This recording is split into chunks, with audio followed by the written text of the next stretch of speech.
जय श्रीनिवास जय वेंकटेश वृषशैलनाथ श्रीपद्मनाभ वैकुण्ठनाथ जय विष्णुतेज राजाधिराज तव जय जय जय देवादिदेव जय वासुदेव श्रीरामचन्द्र जय कल्किरूप शौरीश मोदधेरिनाथ जय जय जय जय जय जय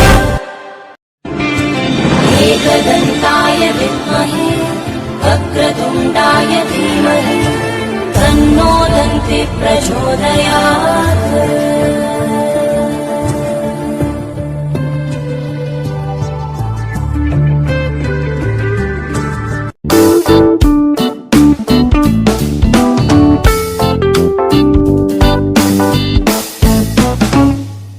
అందరికీ నమస్కారం అండి. నేను మీ హాసిఫ్. ప్రస్తుతం నేను కాణిపాకంలో ఉన్నాను. ఈరోజు వీడియోలో మనం కాణిపాకంలో స్వయంభుగా వెలిసినటువంటి శ్రీ వరసిద్ధి వినాయక స్వామి దేవాలయాన్ని దర్శించుకుంటూ ఈ ఆలయం యొక్క స్థల పురాణం తెలుసుకుందాం. ఆలయం గురించి తెలుసుకోవడానికంటే ముందు కాణిపాకం ఎక్కడ ఉంది, ఎలా చేరుకోవాలో తెలుసుకుందాం. కాణిపాకం ఆంధ్రప్రదేశ్ రాష్ట్రంలోని చిత్తూరుకు 11 కిలోమీటర్ల దూరంలో మరియు తిరుపతి నుంచి 67 కిలోమీటర్ల దూరంలో ఉంటుంది. శ్రీవారి దర్శనం తరువాత చాలామంది భక్తులు తిరుమల నుంచి కాణిపాకం వస్తూ ఉంటారు. కాణిపాకంకి డైరెక్ట్గా ట్రైన్ సర్వీస్ లేదు, కాబట్టి మీ కన్వీనియంట్ని బట్టి తిరుపతి లేదా చిత్తూరు చేరుకోండి. తిరుపతిలో శ్రీనివాస బస్టాండ్ నుంచి, చిత్తూరులో మెయిన్ బస్టాండ్ నుంచి కాణిపాకం వెళ్లేందుకు ప్రతి అరగంటకి ఒక బస్సు ఉంటుంది. తిరుపతి నుంచి కాణిపాకం నాన్ స్టాప్ బస్సులో వెళ్తే చేరుకోవడానికి గంటన్నర సమయం పడుతుంది. అలానే టికెట్ ప్రైస్ 120 రూపాయలు ఉంటుంది. ఒకవేళ మీరు తిరుపతి నుంచి ఓన్ వెహికల్లో కాణిపాకం వెళ్తున్నట్లయితే గనక ఇదే రూట్లో తిరుపతి నుంచి 9 కిలోమీటర్ల దూరంలో వెంకటేశ్వర స్వామివారి మాతృమూర్తి అయినటువంటి వకులమాత టెంపుల్ ఉంటుంది. ఒకసారి దర్శించుకోండి.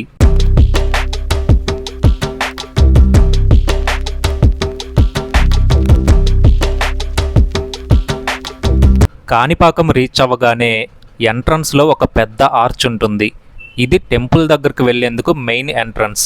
ఈ దారిలోనే దేవస్థానం వారి రూమ్స్ మరియు భక్తులకి దేవస్థానం వారు కల్పించినటువంటి సదుపాయాలు వగైరా ఉంటాయి.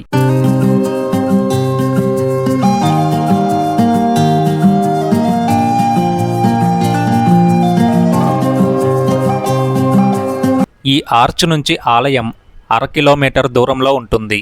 మీరు బస్సులో వచ్చినట్లయితే నేరుగా వెళ్ళి బస్టాండ్లో దిగుతారు.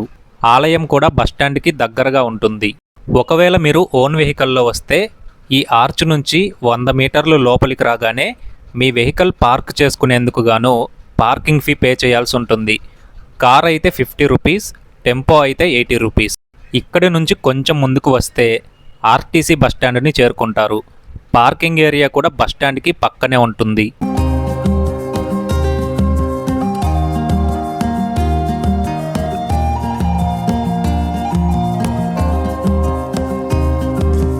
ఇప్పుడు కాణిపాకం వచ్చాక ఎక్కడ స్టే చేయాలో తెలుసుకుందాం.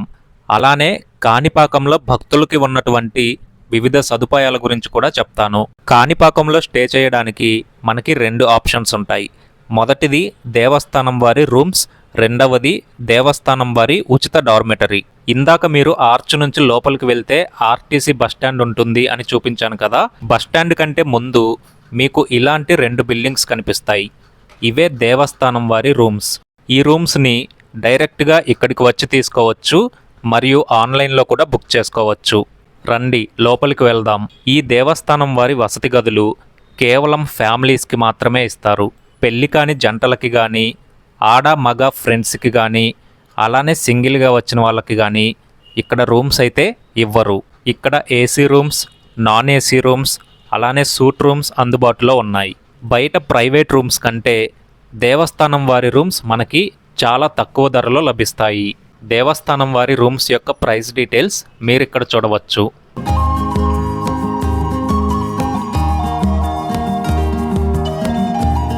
అంతేకాకుండా భక్తుల కోసం వినాయక జలప్రసాదాన్ని కూడా ఏర్పాటు చేశారు. ఇప్పుడు డార్మెటరీకి వెళ్దాం రండి. ఈ డార్మెటరీ ఇందాక చూపించినటువంటి దేవస్థానం వారి రూమ్స్ పక్కనే ఉంటుంది. ఒకవేళ మీకు తెలియకపోతే ఎవరిని అడిగినా చెప్తారు. ఇందాక ఎవరికైతే దేవస్థానం వారి రూమ్స్ ఇవ్వరు అని చెప్పానో వాళ్ళు ఇక్కడికి వచ్చి స్టే చేయొచ్చు. లోపలికి వెళ్ళి ఎలా ఉంటుందో చూపిస్తాను రండి.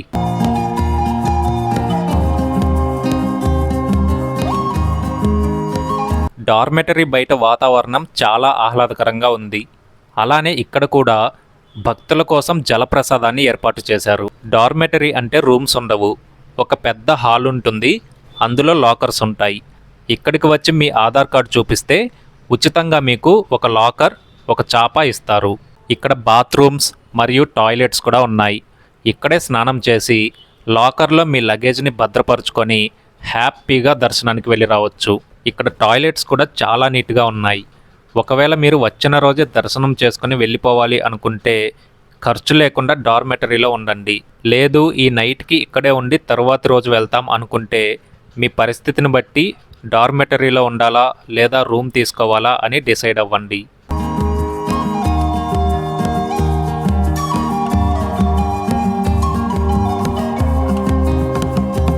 దేవతల నుంచి రాక్షసుల వరకు మొదటి పూజ అందుకునే ఘనత ఆయనకు మాత్రమే సొంతం.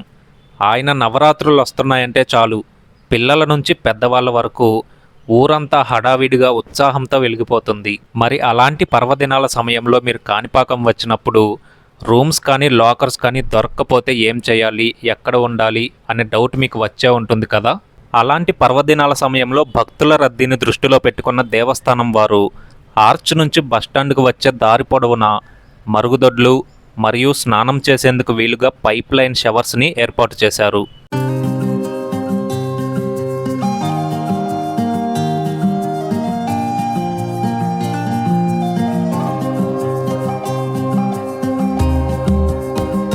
అది మాత్రమే కాకుండా కాణిపాకంలో చాలా ప్రైవేట్ లాడ్జులు మరియు ప్రైవేట్ హోటల్స్ కూడా ఉన్నాయి. బస్టాండ్లో బస్ దిగ్గానే ఈ హోటల్స్ వాళ్ళు రూమ్స్ చూపిస్తామంటూ వాళ్ళ ప్రైజెస్ని ఆఫర్ చేస్తూ ఉంటారు. But end of the day ఎక్కడ స్టే చేయాలి అనేది మీ ఇష్టం. ఇప్పుడు ఆలయాన్ని ఎలా చేరుకోవాలో చెప్తాను. మీరు గనక దేవస్థానం వారి రూమ్స్ కానీ డార్మెటరీ కానీ తీసుకున్నట్లయితే బస్టాండ్ దగ్గరకు చేరుకోండి. టెంపుల్ ఎంట్రన్స్కి ఒక చిన్న ఆర్చ్ కనిపిస్తుంది. ఇలా లోపలికి వెళితే ఆలయ ప్రాంగణాన్ని చేరుకోవచ్చు. ఒకవేళ ప్రైవేట్ రూమ్స్ తీసుకున్నట్లయితే మీకు దగ్గరగా ఉన్న దారి నుంచి ఆలయ ప్రాంగణాన్ని చేరుకోండి. స్వామివారికి తలనీలాలు సమర్పించాలి అనుకునే భక్తులు ఆర్చ్ నుంచి లోపలికి రాగానే ఎడమవైపుగా వెళ్ళండి. అలాగే దర్శనం కోసం వెళ్ళాలనుకునే భక్తులు కుడివైపుగా వెళితే ఆలయ ప్రాంగణంలో ఉన్నటువంటి కోనేరు దగ్గరికి చేరుకుంటారు.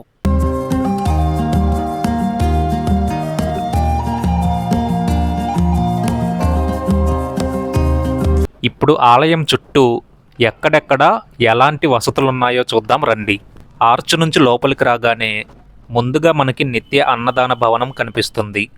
ఇక్కడ ప్రతిరోజు మధ్యాహ్నం 12 గంటల నుంచి 3 గంటల వరకు అన్నదాన కార్యక్రమం జరుగుతుంది. ఈ అన్నదానం బిల్డింగ్కి పక్కనే ఫ్రీ చెప్పుల స్టాండ్ ఉంటుంది. ఈ చెప్పుల స్టాండ్కి పక్కనే కళావేదిక మరియు కళావేదిక పక్కనే దేవాలయం ఉంటాయి. అలానే కళావేదికకి ఆలయానికి మధ్యలో ఒక మొబైల్ కౌంటర్ ఉంటుంది. దర్శనానికి వెళ్ళేటప్పుడు మొబైల్స్ నాట్ అలౌడ్ కాబట్టి మన మొబైల్స్ని ఈ కౌంటర్లోనే ఉంచి వెళ్ళాలి. అలానే ఆలయం ముందున్న కోనేరుకు ఎదురుగా ఒక క్లాక్ రూమ్ని కూడా ఏర్పాటు చేశారు. క్లాక్ రూమ్ అంటే మీ లగేజ్ని భద్రపరిచే స్థలం.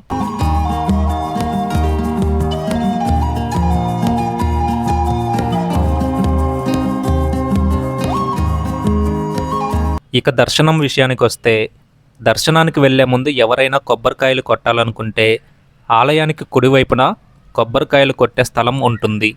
ఇక్కడ మాత్రమే కొబ్బరికాయలు కొట్టాలి. ఆలయంలో మరెక్కడా కూడా కొబ్బరికాయలు కొట్టడానికి వీల్లేదు.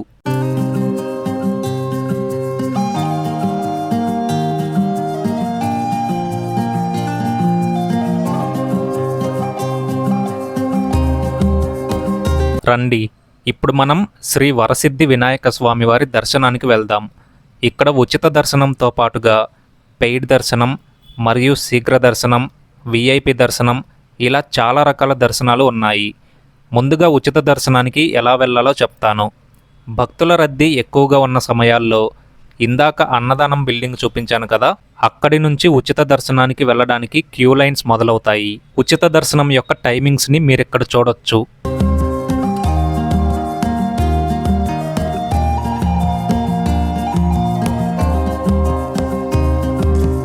100 రూపాయల దర్శనానికి వెళ్ళాలనుకునే భక్తులకి ఆలయానికి కుడివైపు నుంచి మొదలయ్యే క్యూ లైన్స్ దగ్గర టికెట్స్ ఇస్తారు. అలానే ఇక్కడే వివిధ రకాల దర్శనాలకు టికెట్స్ మరియు వాటి టైమింగ్స్ అవన్నీ ఉంటాయి, చూడండి.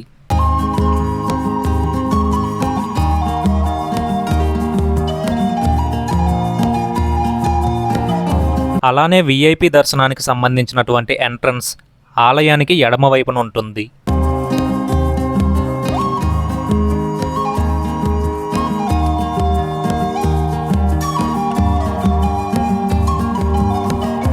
ఫ్రెండ్స్, ఇప్పుడు నేను దర్శనానికి వెళ్ళొస్తాను.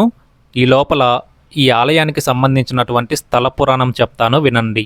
ప్రముఖ దేవాలయంగా విరాజిల్లుతున్నటువంటి కాణిపాకంలోని శ్రీ వరసిద్ధి వినాయక స్వామివారి దేవాలయానికి సుమారు 1000 సంవత్సరాల చరిత్ర ఉంది. బాహుదా నది ఒడ్డున విహారపురి అనే ఒక చిన్న గ్రామం ఉండేది. ఈ ప్రాంతంలో పుట్టుకతోనే చెవిటి, మోగ, గుడ్డివారైనటువంటి 3 అన్నదమ్ములు వ్యవసాయం చేసుకుంటూ ఉండేవారు. ఒకరోజు వీరు 3 వ్యవసాయం చేసుకుంటూ ఉండగా బావిలో నీరు తక్కువ కావడంతో బావిని మరికాస్త లోతుకు తవ్వుతూ ఉండగా గడ్డపారకి ఏదో రాయి లాంటిది తగిలిన శబ్దం వినిపించింది. ఆ శబ్దం వినిపించిన కాసేపటికే ఆ గడ్డపార తగిలిన ప్రదేశం నుంచి రక్తం కారుతూ ఉంటుంది. ఏంటిది అని మరికాస్త తవ్వగా స్వయంభూ వినాయకుడు దర్శనమిస్తాడు. వినాయకుడి శిరస్సు వెనుక భాగానికి ఆ గడ్డపార తగిలి రక్తం కారుతూ ఉంటుంది. ఆ రక్తం కారిన నీటి స్పర్శ తగిలినటువంటి ఆ 3 అన్నదమ్ముల లోపాలు తొలగిపోయి మోగవాడికి మాటలు రావడం, చెవిటివాడికి వినపడటం, అంధుడికి చూపు రావడం జరిగింది. ఈ విషయం తెలుసుకున్న చుట్టుపక్కల గ్రామంలో ప్రజలంతా బావిలోని స్వామివారికి పూజలు చేసి విగ్రహాన్ని బయటికి తీసే ప్రయత్నం చేశారు. ఎంత లోతుకు తవ్వినా ఆ విగ్రహమూర్తి అంచు తెలుసుకోలేక ఇక ఆ విగ్రహాన్ని అక్కడే ఉంచి కొబ్బరికాయలు కొట్టగా ఆ కొబ్బరికాయల నీరు కాలువలాగా 1.25 ఎకరం పారింది. దీన్ని తమిళంలో కాణిపారకం అనేవారు. అది కాలక్రమేణా కాణిపాకంగా మారింది. ఇక ఆలయం లోపలి విషయాలు మాట్లాడుకున్నట్లయితే లోపలికి వెళ్ళగానే ముందుగా మనం కాణిపాకం క్షేత్రానికి క్షేత్రపాలకుడైనటువంటి వీరాంజనేయ స్వామివారిని దర్శించుకోవాలి. ఆ తరువాత శ్రీ వరసిద్ధి వినాయక స్వామిని దర్శించుకోవాలి. స్వామివారు వెలిసినటువంటి బావిలోని నీరు ఇప్పటికీ ఊరి బయటికి వస్తూ ఉండడం విశేషంగా చెప్పుకోవాలి.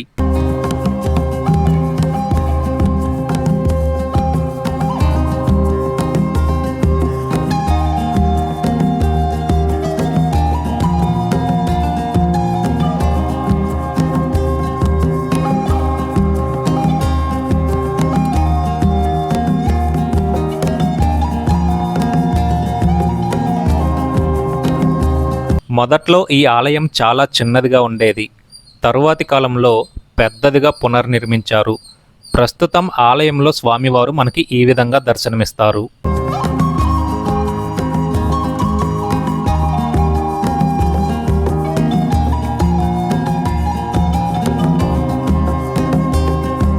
నేను బ్రహ్మోత్సవాల సమయంలో కాణిపాకం సందర్శించాను.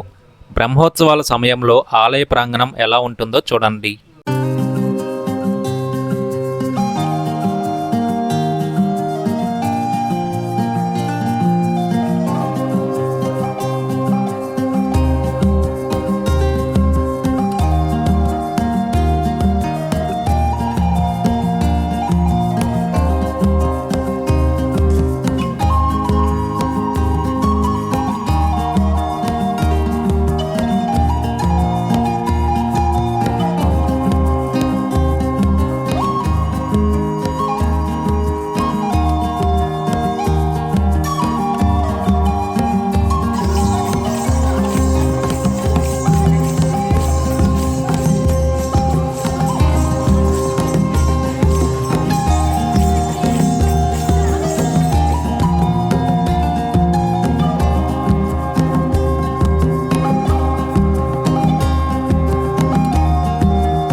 కాణిపాకాన్ని హరిహర క్షేత్రం అంటారు.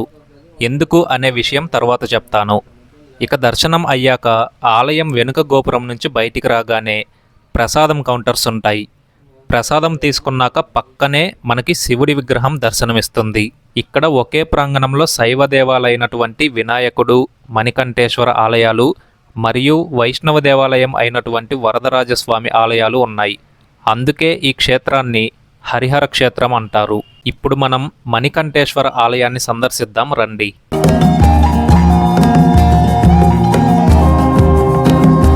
ఈ దేవాలయాన్ని 11వ శతాబ్దంలో కృతంగ చోళ అనే రాజు నిర్మించాడు.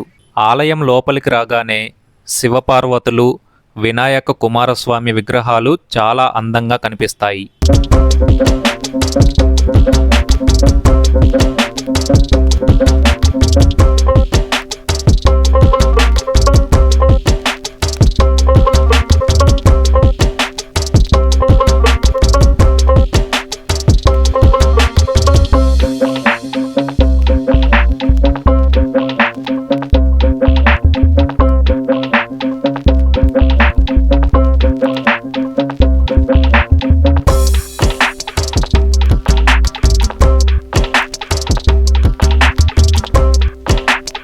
ఆలయం లోపలికి వెళ్ళి శ్రీ మణికంఠేశ్వర స్వామివారిని దర్శించుకుందాం రండి.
తర్వాత మనం సందర్శించబోయేది వరదరాజస్వామి దేవాలయం.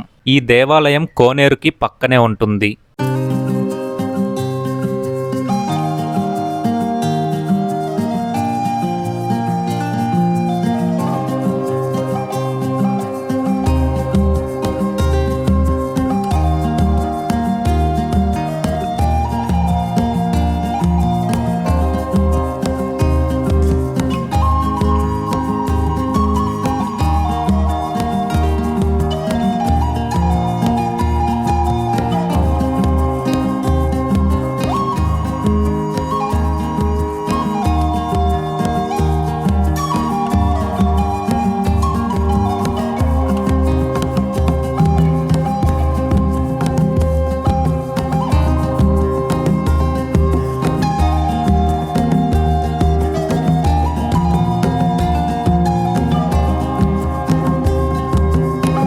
ఫ్రెండ్స్, కాణిపాకం ఆలయం గురించి మీకు ఇప్పుడు 2 ఆసక్తికరమైన విషయాలు చెప్తాను, వినండి. మొదటిదేంటంటే స్వామివారి మూల విరాట్ అంటే విగ్రహం యొక్క పరిమాణం కాలక్రమేణా పెరుగుతూ ఉంది. దీనికి ఆధారాలు కూడా ఉన్నాయి. అవేంటంటే గతంలో స్వామివారి అలంకరణకు భక్తులు చేయించినటువంటి వెండి కవచాలు ప్రస్తుతం స్వామివారి మూల విరాట్కి సరిపోవట్లేదు. ఇక రెండవ ఆసక్తికరమైన విషయం ఏంటంటే ఈ ఆలయం సత్య ప్రమాణాలకు నిలయం. వివిధ ఆరోపణల నిర్ధారణకు కాణిపాకంలో ప్రమాణం చేయించేవారు. ఆరోపణలు చేయించిన వారిని కోనేటి స్నానం చేయించి ఆలయం చుట్టూ ప్రదక్షిణ చేయించి గర్భగుడిలోకి తీసుకువెళ్ళి ఆలయంలోని అందరినీ బయటికి పంపించి కేవలం ఆరోపించిన వారిని మాత్రమే గర్భాలయంలో ప్రమాణం చేయించేవారు. తప్పు చేసి కూడా చేయలేదు అని అబద్ధపు ప్రమాణం చేసినా లేదా తప్పు చేయకపోయినా చేశాడని అబద్ధపు ఆరోపణలు చేసినా అతి తక్కువ సమయంలోనే వారు దానికి తగ్గ ఫలితాన్ని ఘోరంగా అనుభవిస్తారని భక్తుల ప్రగాఢ విశ్వాసం. ఇక్కడి ప్రమాణాలకు గతంలో న్యాయస్థానాలు కూడా ప్రాధాన్యత ఇచ్చేవట. కానీ ఇప్పటి జనరేషన్లో ఆ భయం వలన ఈ సత్య ప్రమాణాలు చాలా వరకు తగ్గిపోయాయి. సో ఇంతటితో కాణిపాకంలోని ఆలయ సందర్శన ముగిసింది. అండ్ మీకు ఇంకొక ముఖ్యమైన విషయం చెప్పాలండి, కాణిపాకం ఏరియాలో ఎండలు చాలా ఎక్కువగా ఉంటాయి. కాబట్టి మీరు చిన్నపిల్లలతో కానీ పెద్దవాళ్ళతో కానీ రావాలనుకుంటే తగిన జాగ్రత్తలు తీసుకొని రండి. ఈ వీడియో మీకు నచ్చిందని అనుకుంటున్నాను. నచ్చితే లైక్ చేసి మన ఛానల్ని సబ్స్క్రైబ్ చేసి నోటిఫికేషన్స్ కోసం పక్కనే ఉన్న బెల్ ఐకాన్ ప్రెస్ చేయండి.